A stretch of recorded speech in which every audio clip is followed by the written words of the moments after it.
모금을 어떻게 할 것인지에 대한 전략을 짜는데 60명 올 거라는데 200명 하시니까 대한민국은 모금의 천국이다. 우리는 91년도에 이미 알았어요. 벤처라고 하는 거는 그래서 이제 그 시대를 정확히 분석을 할 실험을 해봐야 되는 거죠. 완전히 다 봉사하는 형식이고 네. 어떤 특권도 누릴 수 없다. 저는 메타버스에 삽니다 벌써. 네.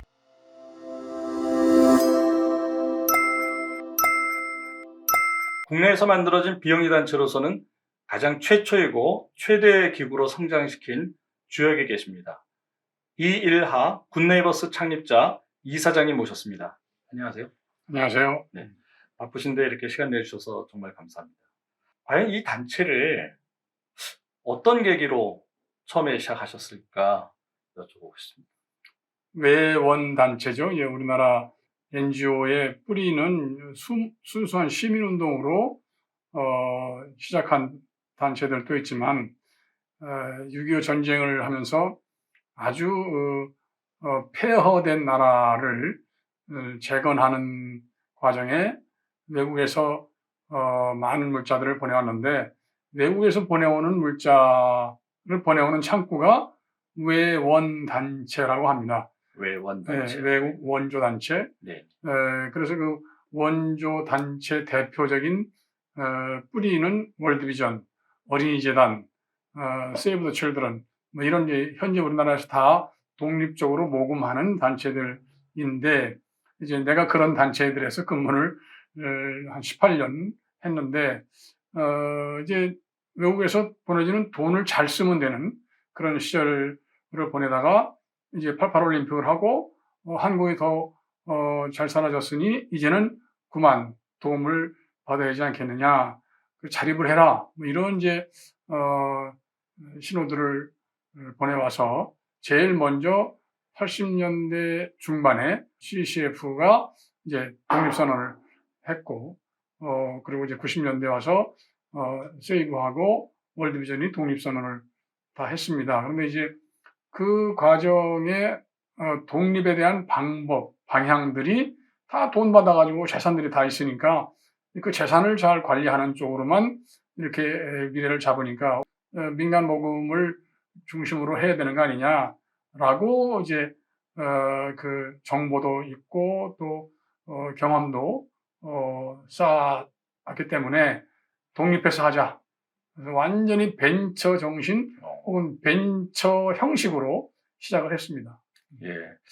그럼 사실은 안정적인 조직에 계셨고 또 그 자금 지원이 계속 잘 들어오는 그런 조직에서 근무를 하셨던 셈인데 이제 완전히 새로 시작하신 거잖아요. 그렇습니다. 그렇게 되면 뭐 공간에 대한 임차료도 필요하고 구성원들의 인건비, 소위 창립 자금도 필요했을 것 같은데 창립 자금은 어떻게 마련을 하셨을까요? 그래서 우리가 이제 같이 근무하던 동료 8명이 딱 팀워크가 돼서 우리 3년간 고생하자. 그리고 우리 퇴직금으로 자금을 만들자. 그래서 순수한 우리 자금만 가지고 네.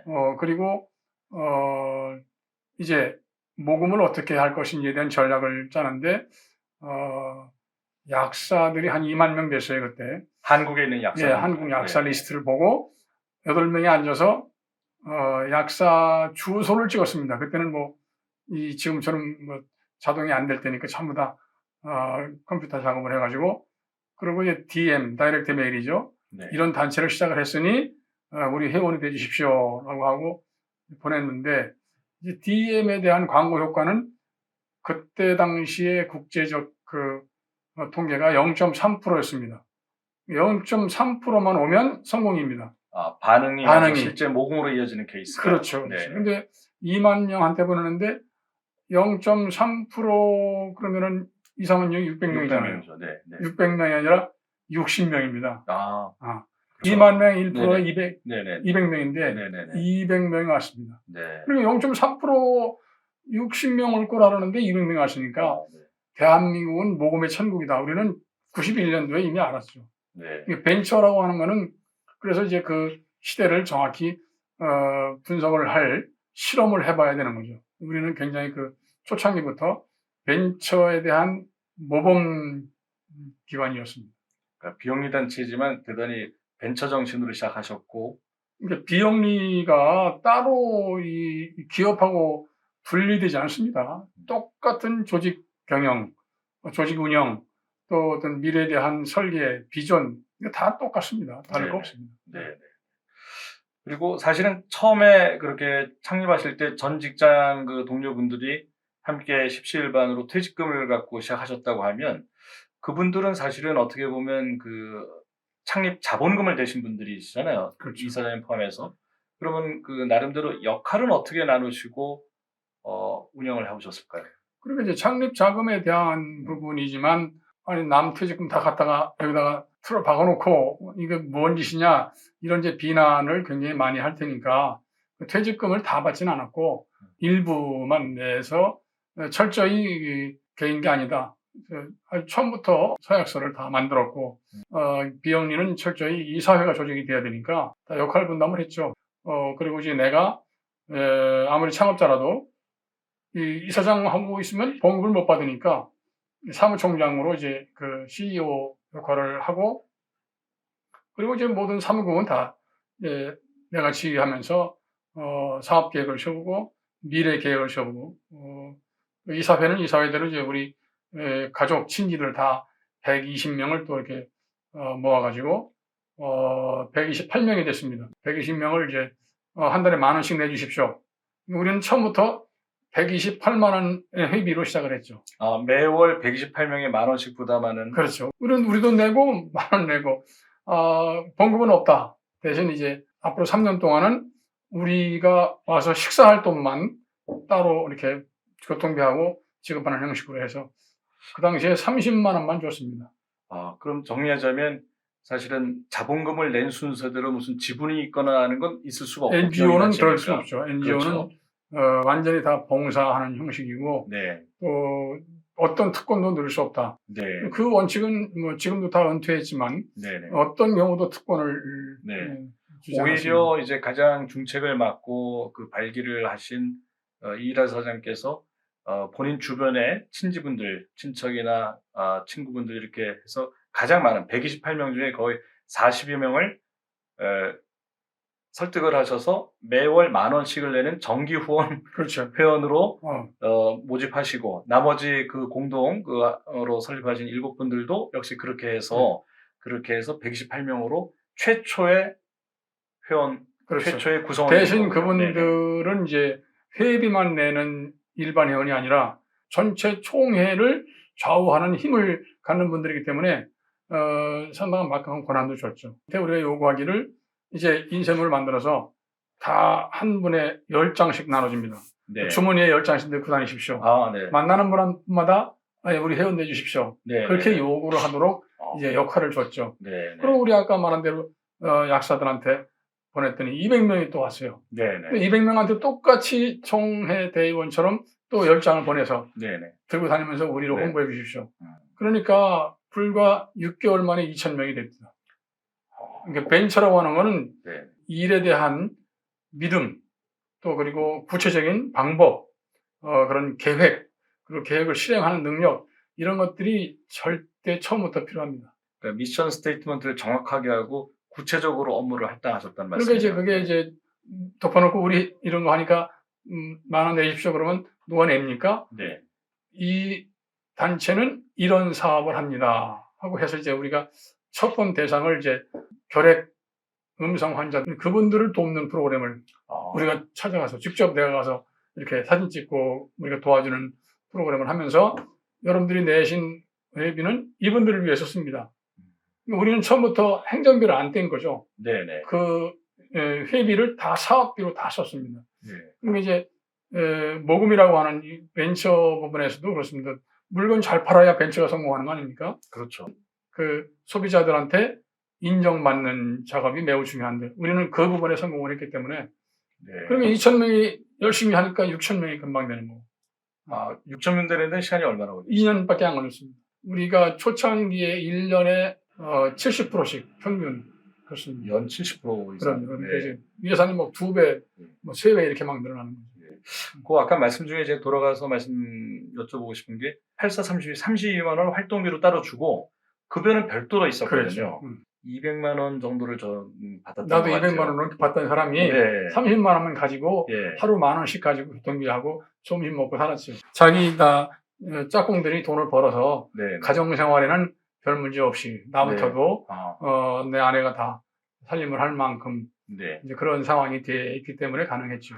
그러면 첫 그 멤버들은 다 결혼을 하시고 배우자가 다 있고 생계 활동을 할 수 생각- 있는 할수 있는 분들끼리 구성을 하신 사람들끼리 거군요. 그렇죠. 네. 그게 궁금했군요. 네. 왜냐면 그 창업할 때 가장 중요한 그래, 게 아주 그렇습니다. 창립 자금이고 또 일정 그 궤도에 오를 때까지 어떻게 재정적으로 잘 꾸려가느냐가 아주 관건이지 않습니까? 그렇죠. 근데 3년은 정말 작은 세월이 아니거든요. 적은 긴 기간이 세월이었습니다. 긴 세월이잖아요. 네. 그러면 그 8분이 그 3년 동안 잘 버티셨습니까, 다? 어떻게 버티겠어요. 8사람끼리 서로 누구 싸우기도 하고 다투기도 하고 그럼 다음날 난 내일 관둡니다 이러고 얘기하고 그러면 또 그날 저녁에 또 이렇게 헤어지면 안 되지 않습니까? 라고 설득을 하고 3년 내내 그랬어요. 그래서 그 8분이 언제까지 8분 체제가 계속 그분들은 남으셨습니까? 그럼 5년 갔어요. 5년이요. 예. 8명 중에서 6명이나. 6명이 예. 정년을 다 채우고 은퇴를 다 했죠. 그리고 굿네이버스의 이제 네네. 법인이 이제 그동안에 네. 5개로 늘었습니다. 네네. 이제 사단법인으로 시작을 했는데 정부가 자꾸 뭐 이렇게 바꿔달라고 복지부에서 하도 요청을 해서 복지부 때문에 사회복지법인을 만들었는데 사회복지법인을 만들고 보니까 이거는 완전히 해외나 북한 사업은 못하는 거예요. 왜 그렇죠? 이게 지금 사회복지법인은 국내 그 복지를 관계해야 되니까 법적으로 제한이 있군요. 뭐든지 불편해요. 근데 사회복지법인임에도 불구하고 억지로 이제 그 일을 다 합니다. 이제 뭐 큰 단체들이. 그런데 그분들은 우리 만든 걸 너무 부러워하죠. 근데 지금은 저희가 못 만들어요. 만들고 싶어도. 우리는 처음에. 이제 사단법인으로 91년도에 시작을 했다가 96년도에 사회복지법인으로 바꿨는데 2000년도 지나면서 IMF가 오고 또 이제 또 조직에 이사회에서 분열이 벌어졌어요. 네. 이 조직이라고 하는 거는 그래서 이 사상, 신념이 같아야지 파가 딱 둘러 나뉘어서 이사들이 전혀 하나가 안 되니까 그때부터 법인을 따로 나누지 않으면 이게 국내하고 해외 일 때문에 문제가 생기겠다. 그래서 이제 사단법인으로 외교부에 철저히 북한하고 해외 원조만 하는 단체로 별도 신청을 해서 허가를 받았죠. 실례지만 그렇게 조직을 여러 개 다 하실 수가 이게 이제 조직을 여러 개를 나눈 이유가 나 혼자서 그 일을 다 하다가 이제 나이 70이 되니까 얼른 은퇴하자 그러고 은퇴를 했는데 은퇴하고 보니까 이제 후계자가 도저히 감당이 안 되는 거예요. 이게 업무가 혼자서 하니까 다 축소하려고 그러죠. 적게 하려고. 그러고. 네네. 사람들이 이거 뭐 자기가 만든 것도 아니고 봉급받으면 되는데 뭐 그런 느낌 때문에 힘든 거를 안 하려고 그러죠, 직원들은. 그러니까 저는 창립자로서 가만히 보니까 이건 아닌데 그리고 내가 이제 뇌출혈로 쓰러져 가지고 한 5년 동안 제 기능을 못 했댔어요. 그러다가 이제 2016년도에 정신을 차려 보니까 회장 은퇴를 한다고 그러는데 여지껏 뭐 하고 있지? 그래서 회장을 빨리 토론했더니 그게 이제 창립자의 권한이 그대로 후계자한테 간 모습이지 않겠어요? 그렇죠. 창립자는 사라져야 되는데 난 사라진 게 아니잖아요. 살아있고 또 내가 이사장으로 물러났고 근데 이사장을 전혀 이 사람들이 이사장이 뭔지도 모르는 거야. 회장한테만 이렇게 집중이 돼서 경험을 했기 때문에 그래서 이제 이 조직이라고 하는 게 창업도 창업이지만 어떻게 승계하느냐 하는 것도 얼마나 중요한지 제가 경험을 많이 했습니다. 수성과 승계 대단히 어려운 것 같습니다. 아주 그렇습니다. 그래서 법인을 분리하기 시작했죠. 사단법인하고 사회복지법인의 기획실도 갖고 마케팅도 갖고 회계도 갖고 그러니까 이걸 쪼갠다는 게 보통 어려운 일이 아니었습니다. 그럼 쪼개실 때 아주 정확하게 쪼개내셨습니까? 완전히 쪼개냈죠. 3년 걸렸습니다. 그런데 이제 지금 브랜드 광고는 돈이 없잖아요. 굿네이버스라는 하나의 브랜드니까. 하나로 브랜드를 해야 되니까. 그래서 이제 홍보는 돈이 없이 지금 뭐 그냥 공통으로 하고 있는 거고. 대부분 다 이제 쪼개놔야 법적으로 책임 한계가 따로 있으니까. 그렇죠. 대신 이제 은퇴했던 창립 멤버들이 다 와서 다시 이사장을 일어나고. 맡아서 네, 네, 네. 아주 환상의 노후를 우리가 만들었습니다. 네. 벤처가 네. 이렇게 우리 노후까지 봉사를 할 수 있도록 해주는 줄은 전혀 몰랐다 하고 우리가 만족해하고 있습니다. 그래서 오비 올드보이 멤버들이 다시 컴백하니까 그 처음 창립 정신이 창립 정신이 살아나고, 그대로 살아나고 네, 책임감도 고스란히 책임감도 그대로 있고. 고스란히 있고. 말씀 들으니까 그 55년생 그 스티브 잡스 애플 창립자가 그분은 타이에 의해서 설립한 지 10년 만에 회사를 떠나셨다가 다시 컴백한 후에 애플이 다시 엄청나게 성장을 했었던 그런 과정이 오버랩되면서 떠오르네요. 뭐 그런 비슷한 경험이 될지 모르겠습니다. 우리가 이제 글로벌 경영이라는 말을 그동안 별로 못 썼습니다. 어떻게 해야 할지도 모르겠고 네. 또 이게 거기에 필요한 인재들도 좀 모자랐고 그랬는데 이제 2017년에 미국의 글로벌 파트너십 센터를 만들면서 미국의 그 NGO 전문 회계사, 변호사 이런 분들하고 이제 네트워크가 되면서 연결이 되고. 그럼 어떻게 보면 그 이사장님께서는 국제기구에, 그러니까 지금 국내에서 창립하시기 전에도 국제기구의 한국법인에 일을 하셨기 때문에 국제적인 스탠다드는 어느 정도 아시고 계신 분이셨지만, 그렇죠. 어떻게 보면 그 어떤 갑자기 온 그 질병 때문에 한 5년 정도 현업에서 떠나셨다가 다시 현업에 돌아와서 새로의 글로벌 사업을 총책을 다시 맡으시면서 더 새롭게 또 배우신 게 있었다는 말씀처럼 들립니다. 그렇죠. 그러니까 이 벤처를 한다고 하는 말의 의미는 새로운 거를 도전하지 않으면 이게 내일이 없지 않습니까? 내년 계획을 세울 때 막연하지만 그런 그 나도 모르는 기제가 형성이 돼 있더라고요. 근데 요즘에 그 메타버스에서 네네. 이런 말을 합니다. 메타버스를 즐기는 젊은이들이 탐험, 소통, 성취 이 세 가지를 사이클을 즐긴답니다. 네. 전에 있던 기관에서 배운 게 그거였어요. 그러니까 이제 장기적으로 우리는 어디를 가야 되느냐 하는 거를 반드시 알아야 되었고, 그리고 이제 그거를 실행을 잘해야 될 거 아니겠죠. 우리는 이제 그 엑스플로레이션 탐험을 안 가본 길을 가봐야 되는 거 아니냐. 그러면 남들은 어디를 가고 있고 우리는 그 길로 가야 되느냐, 딴 길로 가야 되느냐. 그 탐험에 대한 요즘에 이제 생각을 많이 하게 됐죠. 그리고 이제 실행 차원에 그치는 게 아니라 실행이라고 하는 거는 우리가 탐험한 세계를 전 세계에 있는 종사자들이 다 같이 소통을 해서 우리가 어디 있구나. 굿네이버스는 브랜드의 어떤 위치를 내가 차지하고 있구나 하는 거를 다 알게 해야 이게 실행의 성과가 있는 거 아니냐. 그리고 당연히 이제 성취라는 말도 단순한 평가 개념이 아니라 그것으로 인한 어떤 새로운 탐험을 할 수 있는 에너지를 비축하고, 또 우리 종사하는 사람들, 그 종사하는 사람은 우리를 후원하는 회원들도 똑같이 그렇게 소통을 통해서 성취감을 느끼고 보람을 느끼게 해주지 않겠냐. 그래서 저는 메타버스에 삽니다, 벌써. 네. 대단히 빠르시고 상상이 안 갑니다. 네. 네.